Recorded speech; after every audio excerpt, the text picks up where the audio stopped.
Daniel chapter 10. In the 3rd year of Cyrus king of Persia, a word was revealed to Daniel, who was named Belteshazzar. And the word was true, and it was a great conflict. And he understood the word and had understanding of the vision. In those days I, Daniel, was mourning for 3 weeks. I ate no delicacies, no meat or wine entered my mouth, nor did I anoint myself at all, for the full 3 weeks. On the 24th day of the 1st month, as I was standing on the bank of the great river, that is the Tigris, I lifted up my eyes and looked, and behold, a man clothed in linen, with a belt of fine gold from Uphaz around his waist. His body was like beryl, his face like the appearance of lightning, his eyes like flaming torches, his arms and legs like the gleam of burnished bronze, and the sound of his words like the sound of a multitude. And I, Daniel, alone saw the vision, for the men who were with me did not see the vision, but a great trembling fell upon them, and they fled to hide themselves. So I was left alone and saw this great vision, and no strength was left in me. My radiant appearance was fearfully changed, and I retained no strength. Then I heard the sound of his words, and as I heard the sound of his words, I fell on my face in deep sleep, with my face to the ground. And behold, a hand touched me, and set me trembling on my hands and knees. And he said to me, O Daniel, man greatly loved, understand the words that I speak to you, and stand upright, for now I have been sent to you. And when he had spoken this word to me, I stood up trembling. Then he said to me, Fear not, Daniel, for from the first day that you set your heart to understand, and humbled yourself before your God, your words have been heard, and I have come because of your words. The prince of the kingdom of Persia withstood me 21 days, but Michael, one of the chief princes, came to help me, for I was left there with the kings of Persia, and came to make you understand what is to happen to your people in the latter days, for the vision is for days yet to come.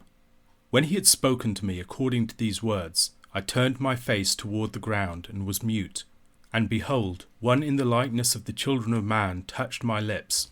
Then I opened my mouth and spoke. I said to him who stood before me, O my Lord, by reason of the vision pains have come upon me, and I retain no strength. How can my Lord's servant talk with my Lord? For now no strength remains in me, and no breath is left in me. Again one having the appearance of a man touched me and strengthened me. And he said, O man greatly loved, fear not, peace be with you, be strong and of good courage. And as he spoke to me I was strengthened, and said, Let my Lord speak, for you have strengthened me.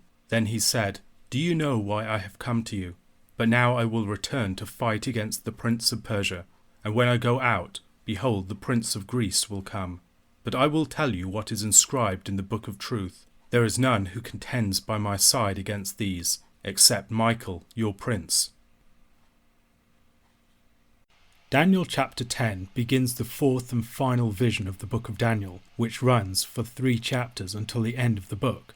The first vision was the vision of the 4 beasts in chapter 7, the second the vision of the ram and the goat in chapter 8, the third the vision of the 70 weeks of years in chapter 9.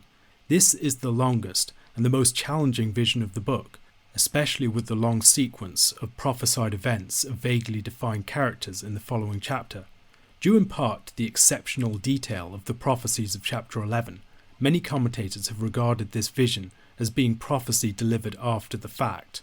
However, those who adopt a late date for the book of Daniel have to apply all of the prophecies to events before the end of the 2nd century BC. Either some of the events spoken of at the end of chapter 11 had not yet taken place but were seen on the horizon, or sections like verses 40 to 45 must be related to the death of Antiochus IV Epiphanes. In either case, we have prophecies that don't fit what actually happened, leading to problems for those who believe that this was included as canonical literature earlier on. If on the one hand this is prophecy after the fact, describing events in recent history, it seems strange that it would describe events in its own time so inaccurately. If it is mostly prophecy after the fact, but there is prophecy within it that looks to the near future, then it would clearly be proven not to be prophecy shortly afterwards. Either way, we have a problem. It is far more reasonable, I believe, to take this as Christians have historically taken it, as prophecy that looks into the future long distant from its own time, and also far beyond the time of the Maccabees. The prophecy comes in the 3rd year of Cyrus, likely 536 BC. Things will be much clearer now to Daniel, Babylon has fallen, Cyrus has given his decree, many have returned to Judah, and had even started rebuilding the temple. However, as Paul Tanner notes, by this point news had probably reached Daniel of rebuilding efforts having stalled. Having faced concerted opposition, the people had left off the work. The rest of this chapter describes the context of the delivery of the visionary word, which is related in chapters 11 and 12. These chapters describe the conflicts that frame the period that will follow. Daniel's mourning, described in verses 2 and 3, might have been provoked by dispiriting news from Jerusalem. The re-establishment of the city and its sanctuary had been the subject of the vision of the preceding chapter.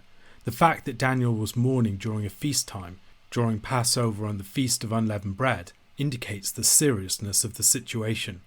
Daniel receives the vision by the banks of the river Tigris. He hasn't returned to Jerusalem. He is aged and still in the service of the king. The figure described in verses 5 to 9 should be distinguished from the figure in verse 10 and following. As Tanner observes, the vision here resembles that in Revelation chapter 1, verses 12 to 17. Then I turned to see the voice that was speaking to me, and on turning I saw 7 golden lampstands, and in the midst of the lampstands one like a son of man, clothed with a long robe and with a golden sash around his chest. The hairs of his head were white like white wool, like snow. His eyes were like a flame of fire. His feet were like burnished bronze, refined in a furnace, and his voice was like the roar of many waters. In his right hand he held 7 stars. From his mouth came a sharp 2-edged sword, and his face was like the sun shining in full strength. When I saw him, I fell at his feet as though dead. The close similarity between the figure in Daniel chapter 10 and Christ in Revelation chapter 1 should, I believe, lead us to identify the two. Daniel does not have the same response to Gabriel as he had to this figure, strongly weighing against the identification that some have made between Gabriel and the man dressed in linen. Tanner also recognizes similarities between Daniel's response to the vision and Saul of Tarsus's response to his vision on the road to Damascus in Acts, where Saul sees the vision and falls to the ground, whereas those with him do not, although they do see a great light. Daniel's companions here have a response of terror and flee, but they do not see the vision. They experience dread in response to they know not what. The figure that Daniel sees is clothed like a high priest, but is glorious like no human high priest is. He has a metallic and radiant appearance, recalling the terrifying image of chapter 2 and Nebuchadnezzar's first dream. This is the reality of which the earthly high priest was merely a pale reflection. His linen garments, as James Jordan argues, should be associated with the garments worn by the high priest on the Day of Atonement. We should here recall the vision of the 70 weeks. This is the great high priestly figure who will fulfill what the prophecy declared would come to pass in chapter 9 verse 24. 70 weeks are decreed about your people and your holy city to finish the transgression, to put an end to sin, and to atone for iniquity, to bring in everlasting righteousness, to seal both vision and prophet, and to anoint a most holy place. Daniel won't see the prophecy fulfilled, but he does get to see the glorious one who will fulfill it. The description of the figure here would also recall the throne chariot vision of Ezekiel chapter 1. This is the awaited figure, none other than Michael himself, the great prince of the covenant. He is also the angel of the covenant, or the angel of the Lord, who appeared in the burning bush, who led Israel through the wilderness and into the promised land, and who is also mentioned in such places as Zechariah chapter 3. Daniel is so overcome by the vision that he enters into a sort of death-like state or deep sleep, much as Adam was placed into a deep sleep when Eve was taken from his side, and Abraham was placed into a deep sleep when he saw the vision of Genesis chapter 15. Daniel is raised up with a touch and a word. The figure who does this is not the glorious man he has just seen, but an interpreting angel, namely Gabriel, whom he has seen in the earlier visions. In chapter 8 verse 16, Gabriel had been charged to instruct Daniel concerning the vision.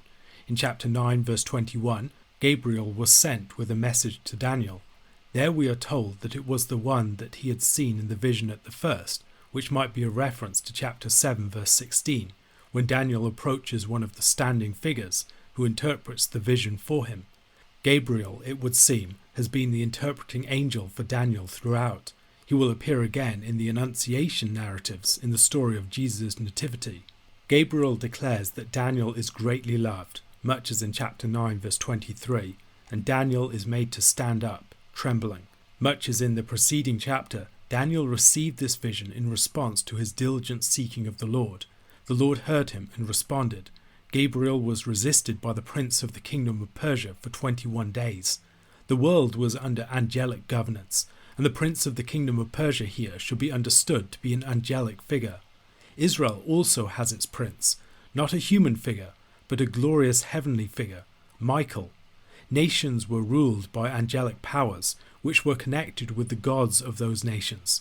Gabriel, as Jordan notes, seems to be responsible not just for a particular kingdom, but also for the region of the empires, struggling with both Persia and later with Greece.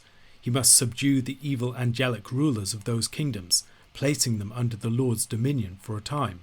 This struggle was keener during the time of Cyrus's absence, as Cambyses, who was ruling during that period, was not favourable to the Jews in the way that Cyrus was. The 21 days of the kingdom of Persia's withstanding naturally recalls the 3 weeks of Daniel's fast at the beginning of the chapter. Daniel will be given a vision that will concern days yet to come. It will speak to his mourning concerning the seeming failure of the Jews to re-establish themselves in Jerusalem and rebuild the temple. Daniel has already been spoken to and touched in order to raise him up. Now his lips are touched in verse 16, but he is still weak and overcome. We should likely see in Daniel's experience here, the touching and raising up of him, some reference to the experience of Israel itself. Daniel stands for the nation that will also need assistance at critical moments in the years that follow.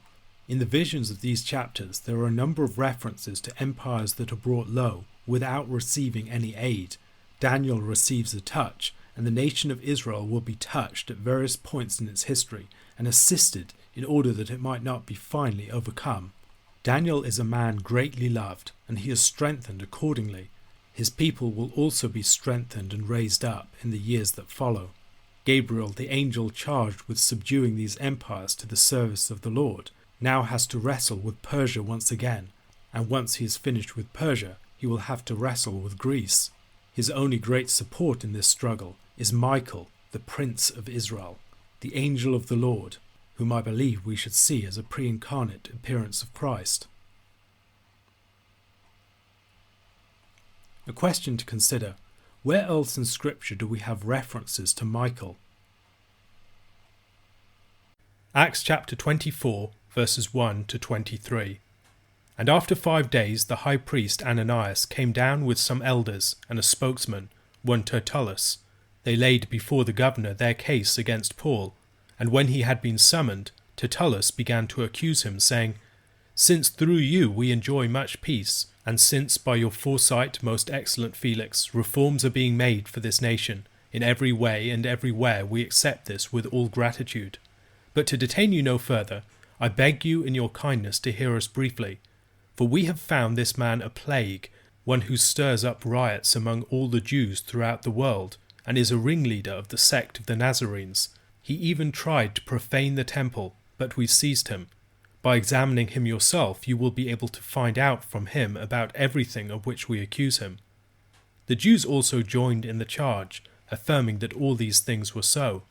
And when the governor had nodded to him to speak, Paul replied, Knowing that for many years you have been a judge over this nation, I cheerfully make my defense. You can verify that it is not more than 12 days since I went up to worship in Jerusalem, and they did not find me disputing with anyone or stirring up a crowd, either in the temple or in the synagogues or in the city. Neither can they prove to you what they now bring up against me. But this I confess to you, that according to the way, which they call a sect, I worship the God of our fathers, believing everything laid down by the law and written in the prophets, having a hope in God, which these men themselves accept, that there will be a resurrection of both the just and the unjust. So I always take pains to have a clear conscience toward both God and man. Now after several years I came to bring alms to my nation and to present offerings. While I was doing this, they found me purified in the temple, without any crowd or tumult. But some Jews from Asia, They ought to be here before you and to make an accusation, should they have anything against me. Or else let these men themselves say what wrongdoing they found when I stood before the council, other than this one thing, that I cried out while standing among them, it is with respect to the resurrection of the dead that I am on trial before you this day. But Felix, having a rather accurate knowledge of the way, put them off, saying, When Lysias the tribune comes down, I will decide your case. Then he gave orders to the centurion that he should be kept in custody, but have some liberty, and that none of his friends should be prevented from attending to his needs. After the plot to kill Paul in chapter 23, Claudius Lysias the tribune sent Paul to the governor Felix in Caesarea. In Acts chapter 24, Paul makes his defence before Felix, after the spokesman Tertullus presents the case against him. Paul is walking in the footsteps of Christ here. As we have seen, Paul's trials and hearings in the book of Acts can be mapped onto Jesus' trials and hearings in the book of Luke. Jesus was tried before the council, before Pilate, before Herod, and then was brought before Pilate again. In Acts, Paul is tried before the council, before Felix the governor, before Herod Agrippa II, and before Festus. One of the effects of Luke's focus upon speeches of defence at the end of the book of Acts is that of presenting the hearer with a more forensic framework for thinking through the issues at stake in the book. These are issues of justice, issues of truth, as well as being issues that have ramifications for social order and for political allegiance. Beginning the book focusing upon crowds and ending the book focusing more upon kings and rulers is a way in which Luke communicates the implications of the gospel for every area of social life. Only 5 days after Paul has come to Caesarea, Ananias, some elders, and a spokesman or legal advocate, Tertullus, come up from Jerusalem. The fact that the high priest himself comes up to Caesarea might be an indication of how significant a threat they view Paul as Jeff Myers has observed. Notable by their absence, however, are Paul's original accusers, the Jews from the province of Asia. Perhaps they were only in Jerusalem for Pentecost and have since returned. However, the seeming absence of any witnesses is very telling. It is possible that Luke was able to get access to the notes of this trial, as various commentators have noted. Many of the details have a clear ring of historical veracity. Tertullus begins with ingratiating praise for Felix. He associates Felix with and praises him for his establishment of peace. This might add force to his case against Paul. Felix's honour lies in his being a peacemaker and a peacekeeper, and Paul is a man who stirs up riots and provokes the masses by being prepared to desecrate a temple. He is a threat to civil peace and order. He's a political agitator, a leader of a dangerous sect, and someone who is prepared to profane the temple.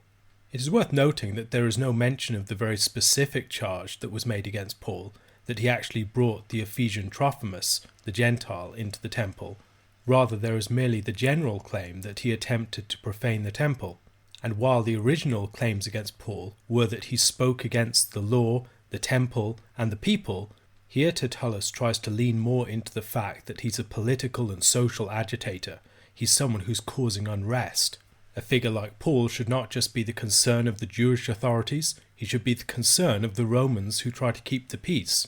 This can't be dismissed as merely a religious matter.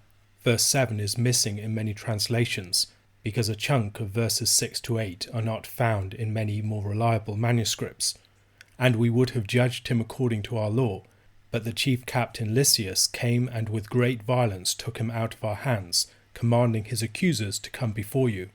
Tertullus invites Felix to examine Paul. He will discover from Paul the confirmation of everything that he has been accused of. In the absence of any other witnesses, they're hoping that Paul will end up giving evidence against himself. When Tertullus has finished, Felix indicates that it is Paul's turn to speak. Paul, like Tertullus, begins with a reference to Felix as the governor, in a way that is designed to make Felix serve his defence. Tertullus had tried to use Felix's character as a peacekeeper, as something to push him to act against Paul, and now Paul employs Felix's longer tenure as governor as evidence that he is not a troublemaker within the region. Indeed, it was only 12 days from the time that Paul first went down to Jerusalem to the time he was brought up to Caesarea. He went for the purpose of worship, and there was no evidence whatsoever that he was a troublemaker. He wasn't disputing with anyone, he wasn't stirring up a crowd, he wasn't found in the synagogues of the city making trouble. nor was he found in the temple doing so. The claims that his adversaries bring against him have no proof to go with them. However, if they want a confession, he's only too happy to give a confession. His confession is that he worships God according to the way. They might call it a sect, but Paul believes everything written in the law and the prophets, and this is the way he is worshipping the God of their fathers. Even the men who are accusing him seem to have belief in God that there will be a resurrection, and this is the conviction that informs Paul himself. Beyond that fact, Paul takes pains to have a clear conscience towards both God and man. While riots may often start in response to Paul's message, Paul is not someone who goes around trying to cause trouble. He doesn't instigate riots. He doesn't purposefully try to incite people by profaning temples or speaking directly against deities. He seeks to live at peace with men, and he seeks to live faithfully before God. Although trouble follows Paul around, he can honestly say that he is not the one who really causes it. While Tertullus's accusations have a more political edge to them, Paul is also concerned here to answer the claim that he speaks against the law, the people, and the temple. He presents himself as a faithful and observant Jew. He has been absent from Jerusalem for many years, for about 5 years, and then he comes up to bring alms to the nation. He's someone doing a good work. He's presenting offerings at the temple, and he's providing relief to the people. When he was found in the temple, he was purified. He was not profaning it. His accusers don't mention Trophimus here, so he doesn't mention Trophimus. That charge brought against him by the Jews from Asia may have been dropped as there was no evidence to substantiate it, nor witnesses to corroborate it. We should also note that this is the one place in the book of Acts where we have confirmation of the fact that Paul was going to Jerusalem to present the offering to the Jerusalem church. While it may be surprising that something that occupies so much of Paul's attention within his epistles is largely passed over in silence in the book of Acts, it seems that the other events of this visit overshadowed the gifts somewhat. Paul underlines the importance of the absence of the Jews from Asia. Their absence as the people who made the accusation that first provoked the riot is a very strong point against his opponents. He makes clear that the only thing that the people who are actually present have witnessed is his time in the council. Unless they have a meaningful accusation to make against him on account of that, then they really do not have a case. The major incident in that whole hearing was Paul's statement that he was being tried on account of the resurrection of the dead. Once again, at the end of his response, Paul is underlining the point that he is on trial because of his witness to Christ.